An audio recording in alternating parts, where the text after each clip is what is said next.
Hello and welcome back. Today I'm going to be talking about strengthening the wrist using a resistance band. And with this resistance band, I want you to use one that is moderately hard so that you're able to do all the exercises correctly without having to compensate. So you might get one of those packs of resistance bands so that some are stronger and some are weaker, because to be honest, you might be weaker in some areas of the wrist and stronger in other areas of the wrist. So we're going to go through all four motions of the wrist, which are flexion, extension, radial deviation, and ulnar deviation. And I'm going to use this band.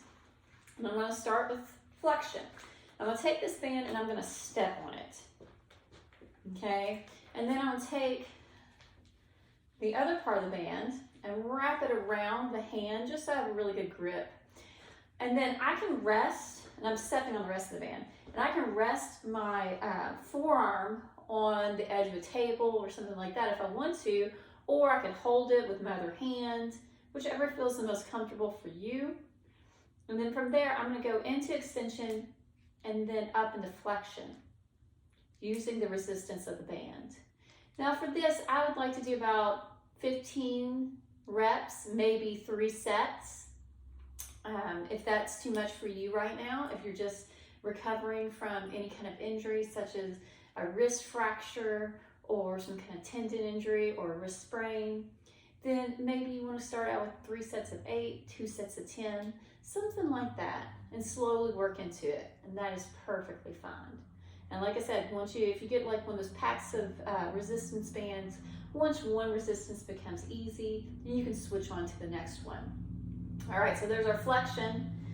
And then I'm just going to turn this around, step on this again, and I'm going to hold, because I can tell my extension is not as strong as my flexion, so I'm going to need a little support here. So I'm holding my forearm with my other hand. Then I go down to flexion, up into extension, just like that. And like I said, 3 sets of 15, or if you're just getting back into it, 2 sets of 8, 2 sets of 10, 3 sets of 7. Whatever feels comfortable for you, and slowly working back into it. So there is extension right there. And then I'm going to turn my thumb up. Here we go, thumb up towards the ceiling in order to do radial deviation. And go down into ulnar deviation, up into radial deviation.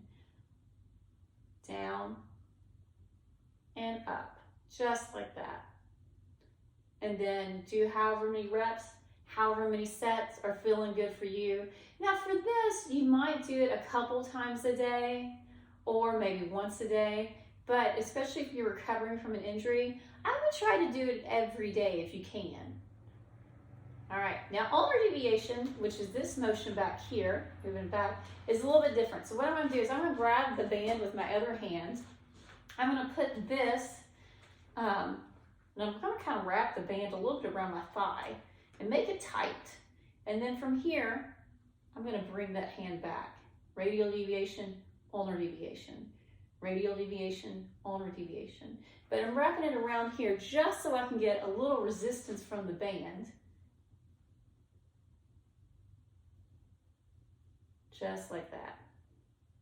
And again, 3 sets of 15, 2 sets of 8, 3 sets of 7, whichever is appropriate for you right now. That is what I have for you today. I hope to see you next time.